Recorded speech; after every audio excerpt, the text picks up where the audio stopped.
Morning folks, Phil here from Telford Koi Pond. I'm not sure how well you'll see this in the car, it's dark. Not put a video out for a number of weeks, probably about 3 weeks now. I caught this bug that was going around over Christmas and it absolutely laid me flat, so apologies for that, but 100% on the mend now, so back to the koi business. So I'm in the car because I've just driven over to Craig's, Scrag 68, because today is the day that we're going to plug his drum filter in, so once we start up I'll get a bit more film. See you in a bit. Right folks, so here we are, just arrived at Craig's nice and early. It's brighter over this side of the house than it is over the other. There's the beast that we're gonna get in place of his current filters. So if you'd have seen my previous video on the unboxing, it's a Red Label Aquaking Combi filter 35/40 Smile. Absolutely amazing bit of kit from West Midlands Koi. If you're interested in anything Red Label, pop yourself over to Lee at West Midlands Koi, because he's the stockist of those. So there's Craig and Aid. Craig's got everything set up. He's been out here since about 5:30, I think. And Aid sporting his new, give us a turn, let's see your back, it's your best side, his North East home maintenance top. So that's Aid's just started up a business as anything home maintenance, painting, window fitting, door fitting, window locks, anything you want. Anything. So if anybody's interested, just give me a phone. London local, not too far away. That's it. If you're in Scotland, you might be pushing it a bit, but I could do Scotland, but I have to put the petrol on. Well, there you go. So this is existing. Obviously, Craig's had a big clear out in here. So the Nexus 320 is coming out, and the drum filter's going to go up this corner here. So we're going to crack on with this, whip it out, whip the other one in, and then start with the fun stuff, which is the plumbing. So I'll catch you perhaps a bit later. So there you go, work in progress. Everything's been disconnected. We've just checked the water level measurements in the filter and everything's good. So all the valves are turned off up here, as you can see. So we isolated all of this by the pond, including that pipe that goes around the corner. There's a ball valve just around the corner, and we also isolated it in the filter house in case you needed to get pumps or anything off. So you obviously get a ton of water on the floor, but it is what it is. And there on the back is the water level we need to achieve. Well, as you can see, the Nexus is out. Just disconnected it all. There's some of the amazing plumbing that was connected to it, and we're just going to clean some of the water up so we're not getting soaked. Mrs. Mop, there he is. But as you can see, we're not too bad. Obviously we just need to make an adjustment to the main in. Got a brush, I'll sweep it out. You know what I mean? So there we are, we've put it in place just to see whereabouts you want it, and as you can see it fits beautifully.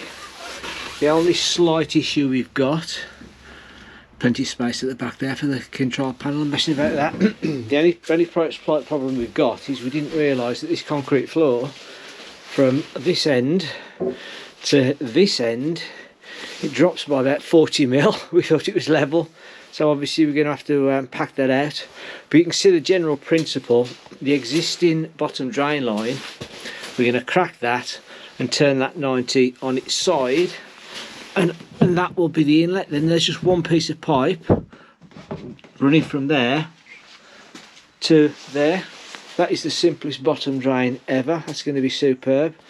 And then we've got to start plumbing in the side pieces, which obviously are 4-inch holes, which will reduce to 1.5 or 2 inch.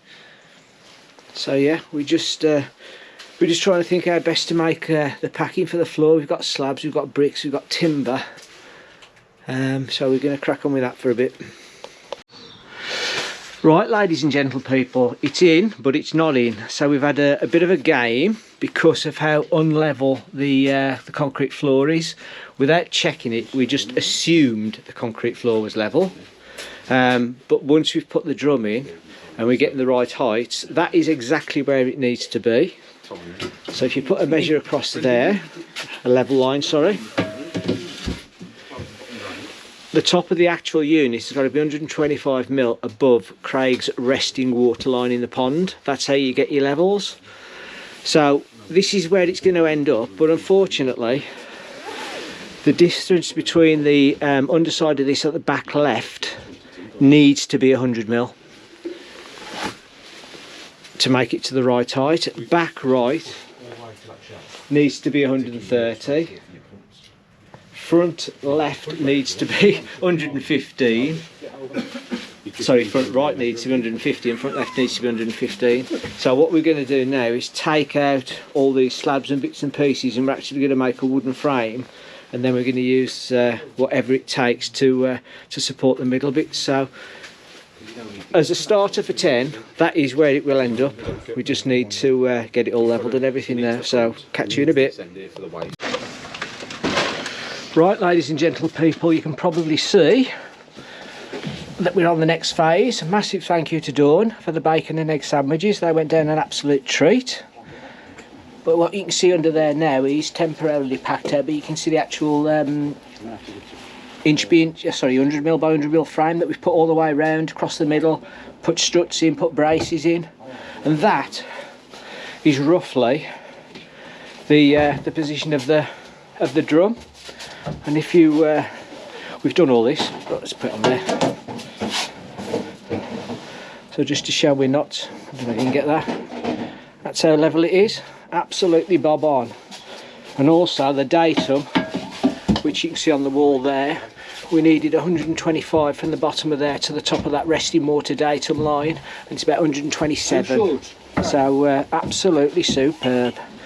So we're just going to finish doing a bit of packing on this, and then ignore the up pipe, but then we can start we can actually connect the main pipe. Oops, can't do it one-handed. There you go. We can actually connect the main pipe into there. Look, happy days. Right, it's been a bit more time. As you can see, the waste pipe is it has been dry fit, and Rob's just out there gluing and doing. So the first line, the pressure pipe line, is done. So as you can see, it comes out down to 45 into 90, ball valve into the pump, up, and then joined onto the existing piping. So we're trying to keep as much of the existing piping as possible, which then goes into the concrete along and out to the pump, out to the pond. So now we're just starting on the second one, which is going to go from one of these, using that pump and into this existing pipe, which we're going to probably jiggle about here. So when we've done that one, I'll snoop back to you. But it's looking good at the minute, isn't it, Craig? Oh, proper. Craig's put the control panel up there. Looks very smart. But it's all yeah, we'd get it up and running, and then we can do all the niceties after. Absolutely, absolutely. We just want to get it in, or you could put the UV in. There you go. You might just see the bulb in there. We'll film it all when it's working in a minute. Or two. Or three, or maybe even tomorrow. Right, I'll snap back to you shortly. Right, folks, there she is, and what a beautiful creature she is indeed. So you can probably tell, looking outside, look at the state of them, and I'm even worse. We're losing the light now. It's been a full day. We haven't used all the fittings, which is always a bonus, but there's always room for next time. So that's it. She's in. She's plumbed with what we're plumbing up at the moment. You can see Craig's got plenty of spaces there if he wants to bring some more pipe work in. But just to run through with you where we were, the main waste 4-inch inlet pipe here up to sort of there, I think, I can't remember now. Yeah. But all that was already in situ. So all we've done very, very simply is just put a bend round and in using a rubber boot. So that's the in. The out, the one at the back there is the backy shower line. As you can see, we're into a pump, and again what we're trying to do is use the existing pipe work from the previous, so that's why we've got this here, it's all really fitted together rather nicely, to be honest, and then that goes into the concrete down there, and then the second line, which is waste pipe, comes out to the nearest inlet. Again, everything's got ball valves on it, so you can see it through there. Bit of jiggery pokery to get it back into the pump, and again we've managed to use the existing pipe work, so really chuffed with that. It looks an absolutely superb bit of kit. So we did an unboxing a few videos back if you want to go and see the full unboxing, but it looks absolutely superb.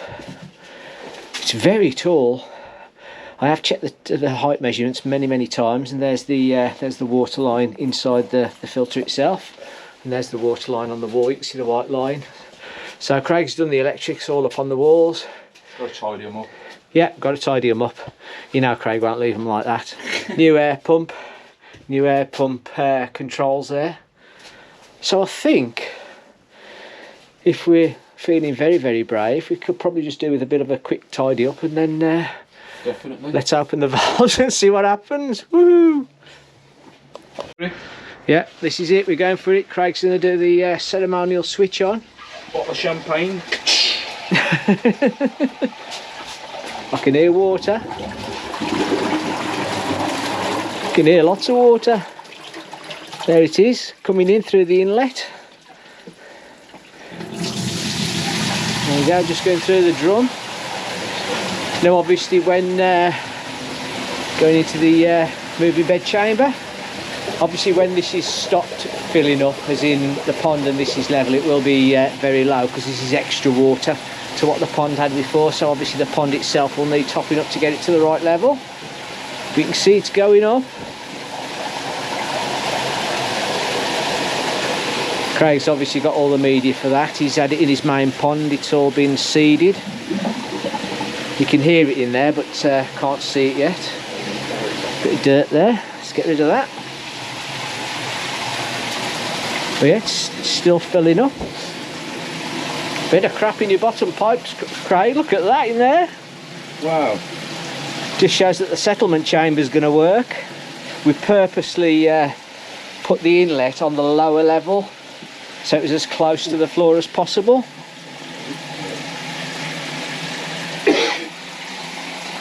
But yeah, we'll just leave it filling up for a bit, and then we'll come back when it's level with the pond.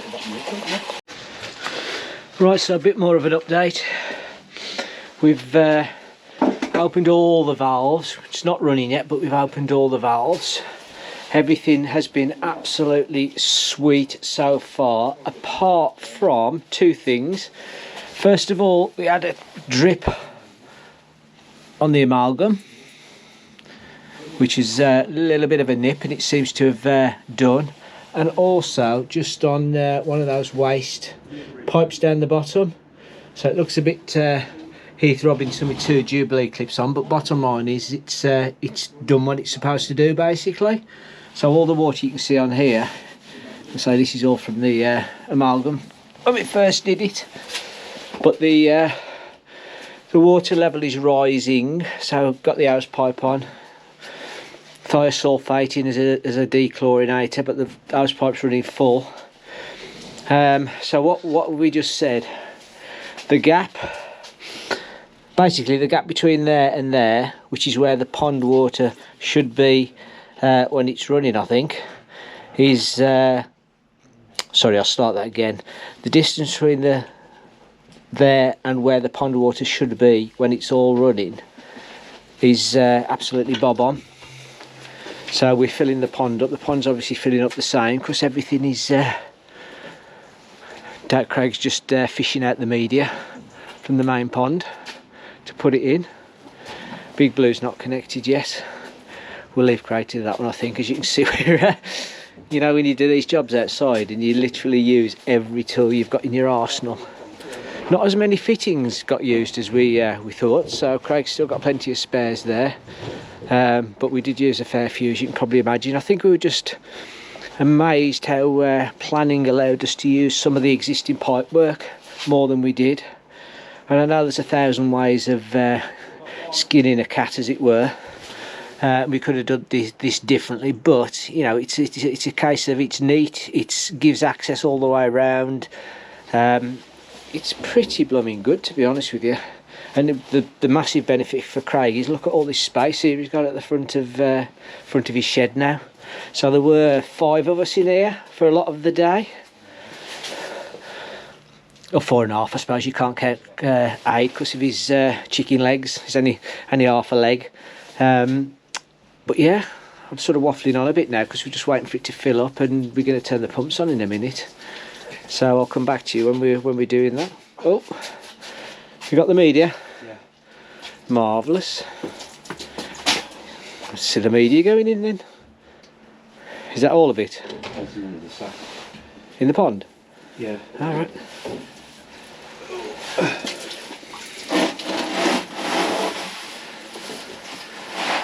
See, if I'd have done that, I'd have managed to have got it everywhere.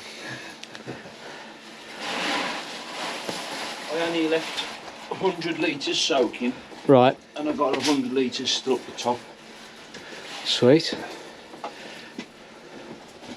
Well, there's the first bag. There's a couple of bits stuck in there. Yeah, let me just fish them out.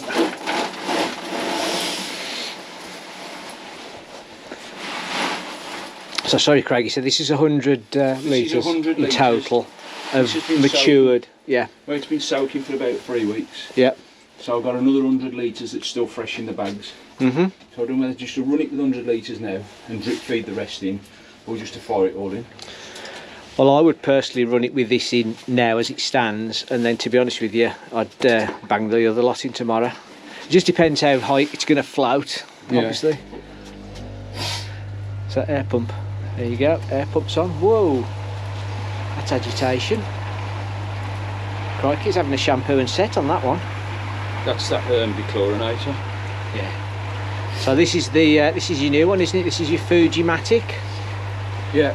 What model is it? Fujimac. What model? That's the Fujimac. 150, yeah. So 150. big shout out to Rob Walker for sorting that out for me. He done me a cracking deal on that. In 24 hours he'd got me one. Brilliant. Rob Walker's tickets up So there where's Rob? There you go. Rob Walker's ticket. If you need anything, the man's got fish. The man's got dry goods, and he's a gent. So yeah, give him a call if you want anything. That is the thiosulfate that's doing all that foam. It's not bleach. It's certainly got a good turnover there, Craig. Right, we'll come back to you in a bit. Right folks, so latest update. You can see that we're still way short of the mark that we need to get above. While it's in rest, while it's actually running, it should be on that mark, and that's about the same distance as is in the pond low, so we know it's just the water's got to top up. We had a bit of a panic because we decided to turn it on, and to cut a long story short, nothing happened. But what we've realised since, with the help of Lee, who's been on the phone with us, is it's all down to the low water sensors over there. So basically, to cut a long story short, to stop your pond running dry if there's a problem, if those sensors both drop to their minimum point, it goes into safety mode.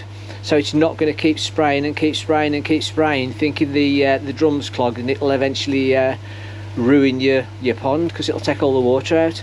So we've had it running. If we hold these sensors up and then turn it on, it's not turned on at the minute. Turn it on for you. Are you sure? Yeah. Can you reach across to the sensors as well? Yeah. Save me doing that, just so I can see you get wet. Yeah, so there you go. So because we're manually lifting the sensors rather than the water actually lifting them up, it's cleaning, amalgam's on, everything's working. We've literally just got to wait for it to reach this line, the water level, which we're obviously filling up with the hose pipe. I mean, you see how low it is in the tank, and if I showed you the pond, you'd see a great big difference. You just panic, then you. When we're in these situations, you just want, and the pond's been off for so long, you just want to get it up and running, so you panic, and then you go into panic mode. And we wasn't aware there was a safety device on there, so yeah, that's a big learning curve for anybody who's going for one of these. Yeah. Until your water level's up, your drum ain't going to operate properly. till your water levels up. Absolutely, and bearing in mind it could be hours before the water level fills up. What you can do as an interim measure is this actual unit here. This is automatic. This has been set by Lee before he delivered it to Craig, so this is all set up, if you like, for the proper running level. But what you can do is actually, there's two bolts there, two nuts, sorry. What you can do is undo this and just drop it and just set it lower, and what that will do obviously is put those sensors in the water, and that's what we're missing at the minute until it fills up properly. So I think the whole point of that little scenario is just really to let people know, if you buy one of these things, there's a fantastic safety feature built in that will stop your pond draining. But yeah, everything, I think we're okay now after that little panic that nothing was working. So we're all right now, and we're just going to basically let it fill up and see what happens. All the media's in now. Yeah, we put the mature media in, and to be honest, we just Craig decided to throw the lot in, so there's another 100 litres of unmature media in there. The other stuff's underneath it. And we're going to put some of the filter starter in. Yeah, from UK Koi Supplies. So we both think this is absolutely liquid gold. We both use this and the Bacto Plus. But yeah, I mean, I think the floor's very wet because obviously when we were taking the original stuff to bits, we soaked the floor, but there's no puddles, there's no pooling. It all seems to be pretty good. We are literally just waiting now for either the water to come up, or we're going to move the sensor down and just let it sit a bit lower in the tank. But I'll be honest, I'm inclined to just let the water fill up. Yeah. Do each thing. I've got plenty of tidying up to do anyway. I was going to say the outside. Well, you can see now. You can see how long we've been here. Drove here in the dark and going home in the dark. It is the middle of winter, but yeah, we've got some tidying up to do. So it's all good news at the minute. This might be probably the last little video clip, to be honest with you. I think we're at a point now where we're all plumbed up. We're happy nothing's leaking, and we're just filling the pond up. So bit of tidying up to do. Big blue to fit tomorrow, and a top up somewhere. I was going to put the top up in the middle of here on a stand up, but changed my mind, and that's why we've got a joiner now, because I'd already put the pipe to put the stand up in there. Yeah, the pipe's already teed in. But there's so many ways of doing it. But to be honest with you, yeah, I think the easiest way is through the back wall, because you've got plenty of free wall to play with. Yeah. But yeah, so that's it. Happy days. We're going to be interested to see how this runs, how it performs over the next few weeks. Probably do an update in a couple of weeks' time. But so far, great bit of kit. Very happy with it. Plenty of muck in the bottom of there. I was going to say, the settlement chamber's doing an absolute superb job already. So how easy is that, just to hoover out or something brilliant, and none of that's going through the drum. But it is very impressive when you see the drum working, because it's got a separate wash function here which sprays water down, which is a really brilliant idea, to be honest with you. But as you can see, the waste is already set up. Craig had actually put a pipe through the wall which joins up to the waste outside. So that's it. Oh Christ, Rob's hiding up a corner. Still drying things up. We're absolutely soaked the floor. So. But that's it. Are we good, Craig? Yeah. Catch you the next day. To Phil, Aid, and obviously Rob.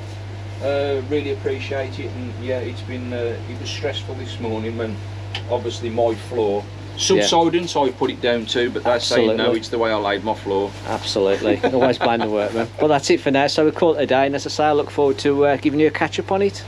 See you for now.